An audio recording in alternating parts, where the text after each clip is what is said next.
kalaupun hartanya banyak, kalaupun istrinya cantik, kalaupun rumahnya seperti istana, hidupnya hanya tenggelam dalam penderitaan.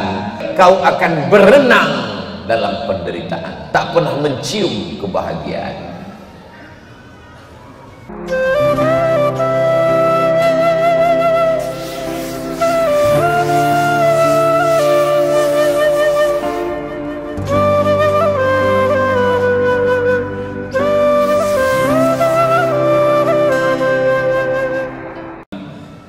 Datang orang menjumpai Nabi Muhammad SAW.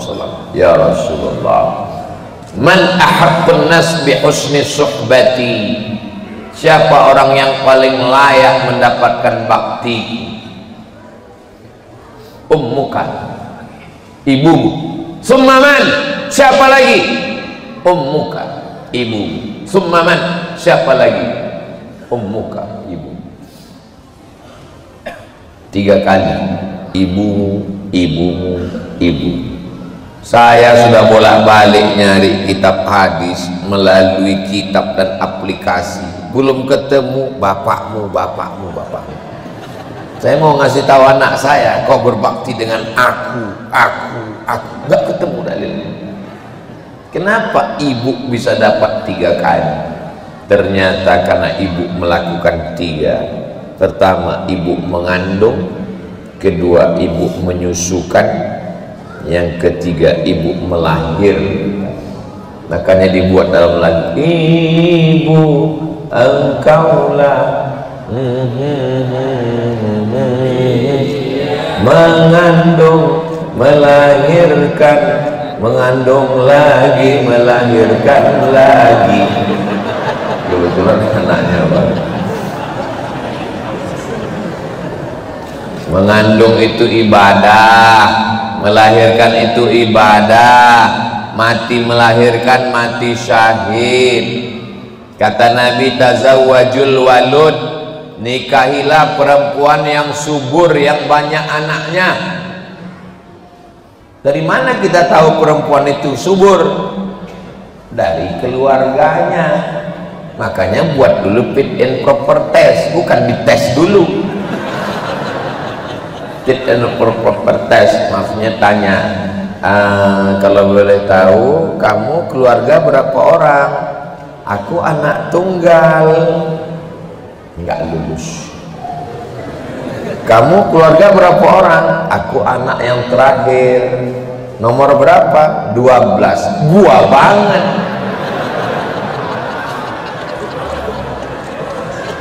Kenapa? Karena kata Nabi, berarti kalau ibunya subur, insya Allah anaknya juga subur. Kata Nabi, tazawwajul walud, nikahilah perempuan yang subur, yang banyak anaknya. Tapi ujungnya ada al-wadud, wadud penyayang. Karena ada juga orang banyak anaknya enggak penyayang. 12 anaknya tinggal 1, yang lain mati, tempeleng, jewer, mati. Bapak ibu enak aja ketawa, saya yang masih lama ini enak aja, kiki aku yang ngomong terus sampai kayak. Kenapa lah kalian pasang namaku yang terakhir? Kenapa enggak? Padahal mereka yang gemuk-gemuk. Kenapa enggak Ustaz Diri Sulaiman yang terakhir? Saudara yang dimuliakan Allah Subhanahu wa ta'ala, Bapak Ibu yang dimuliakan Allah Subhanahu wa ta'ala, ketika ada seseorang, dia ini amat sangat banyak amalnya, malamnya qiyamul lail tidak tidur-tidur, siangnya berjihad fisabilillah, tapi ternyata durhaka. Maka kata Nabi SAW, ada adullukum ala akbaril kabair, maukah kalian aku tunjukkan dosa yang terbesar di antara dosa besar, dosa-dosa. Yang pertama al-isyrak, syirik. Insya Allah kita tidak ada lagi yang syirik, kita nggak ada lagi yang melihara tuyul, Dulu memang ada Pak Ustadz, tapi tuyulnya udah saya jual.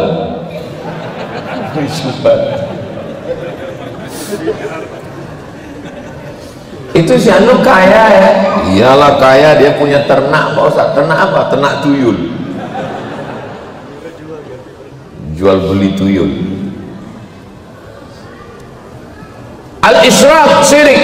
Yang kedua, uququl walidain, durhaka kepada orang tua.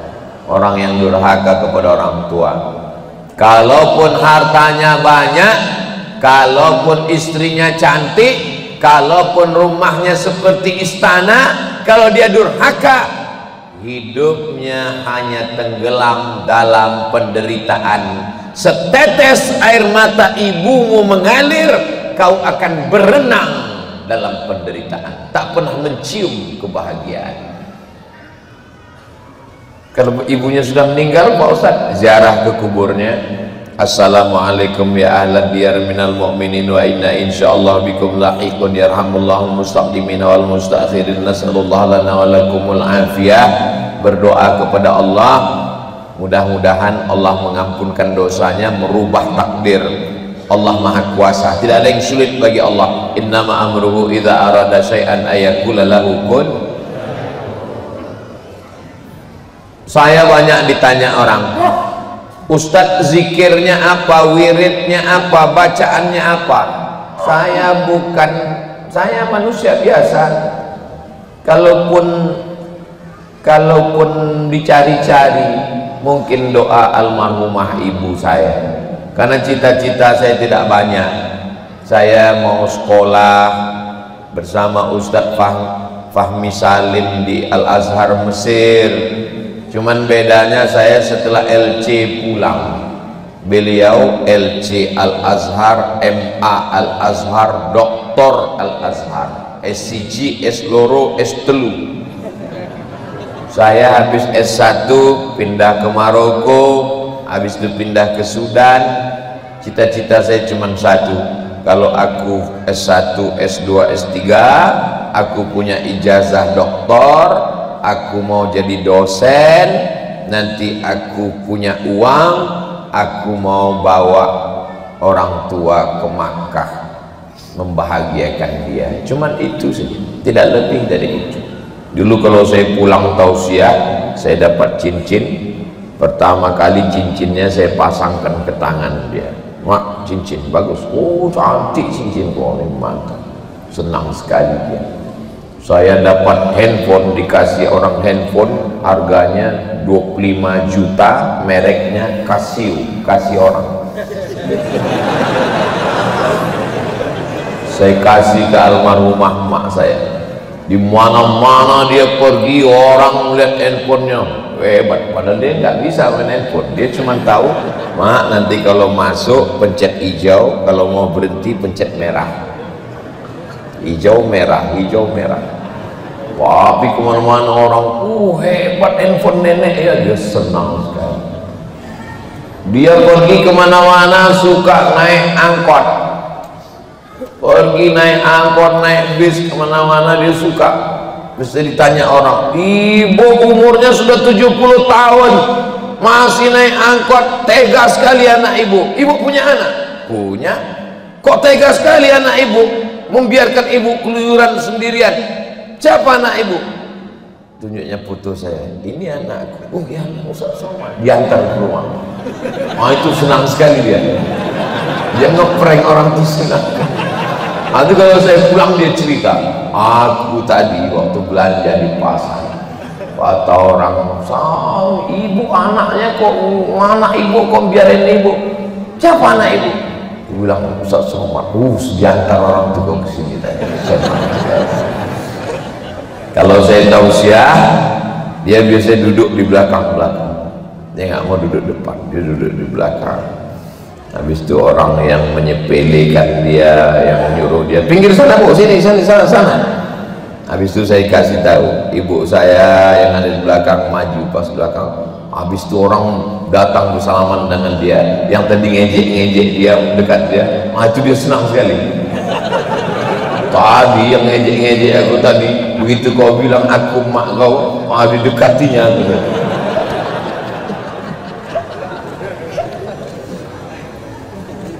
Ada orang menganggap membahagiakan ibunya adalah dengan membuatkan rumah yang besar, kamar pakai AC, lalu kemudian disenangkan di kota yang besar. Kau salah. Kau sedang mengukur kebahagiaan ibumu sama seperti mengukur pakaiannya dengan ukuran badanmu. Nggak bisa. Ustaz, ibu saya di kampung, terus mau saya bawa ke Jakarta, saya mau bahagiakan dia, saya mau buatkan kamarnya pakai AC, saya mau buatkan dia kolam renang, saya mau buatkan dia di rumah. Belum tentu bahagia. Dia pakai AC kedinginan. Dia mau di kampung ngasih makan ayam, ngasih makan bebek, kau bawa dia ke mall. Menurutmu bahagia? Dia tidak bahagia, karena menurut dia bahagia itu adalah ketika dia bisa nawar dengan harga serendah-rendahnya, dan itu tidak bisa dia lakukan di mall. Kebahagiaan dia adalah ketika dia belanja di pasar dan dia bisa menawar. Itu kebahagiaan, puncak kebahagiaan. Saya bawa tasnya, dia belanja, dia beli ikan masuk, dia beli sayur. Itulah kebahagiaan. Tunggu aku di sini. Kita tunggu dia di pasar. Lama sekali Pak Ustaz. Lebih lama lagi menjelang maghrib.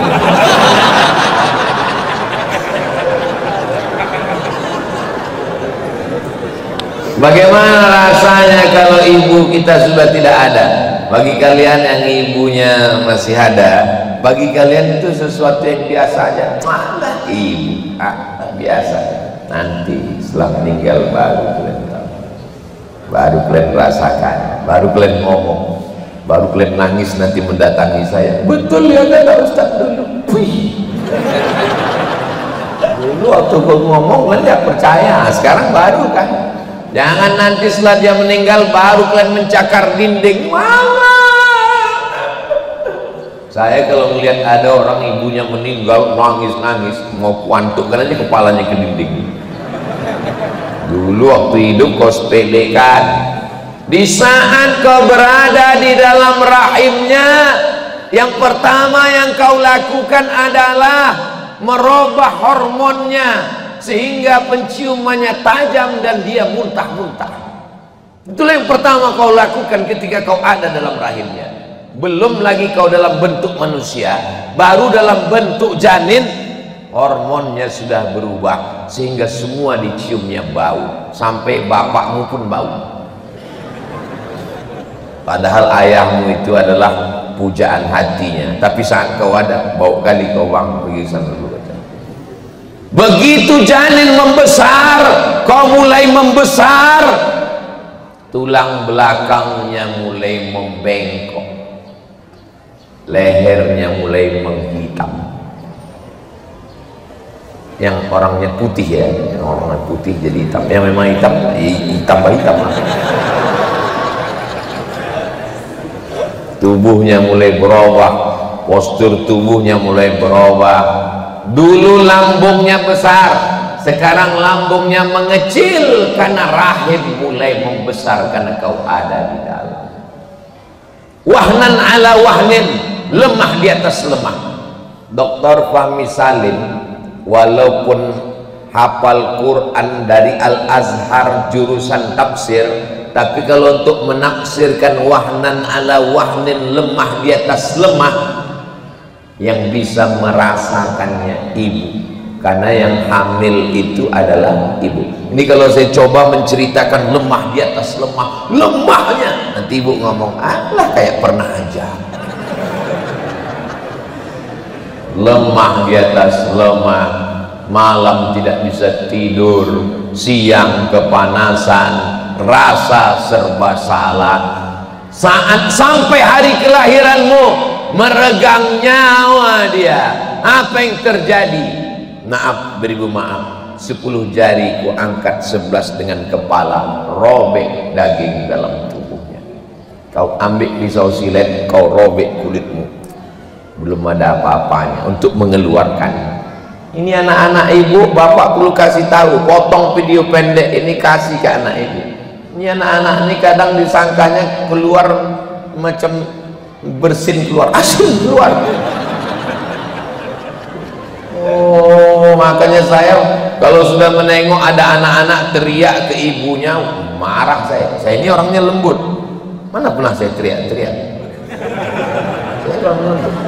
Tapi kalau udah saya lihat ada anak-anak berteriak ke ibunya, oh naik emosi saya. Jangan teriak. Marah saya. Terkejut dia. Tengok ini sangkanya, oh kok emosi Ustaz ini? Saya nggak emosi. Karena saya tidak sedang melihat ibumu, aku sedang melihat ibu. Melihat ibu orang teringat ibu kita, bagus. Melihat anak orang ingat anak kita, bagus. Asal jangan melihat bini orang lupa bini kita.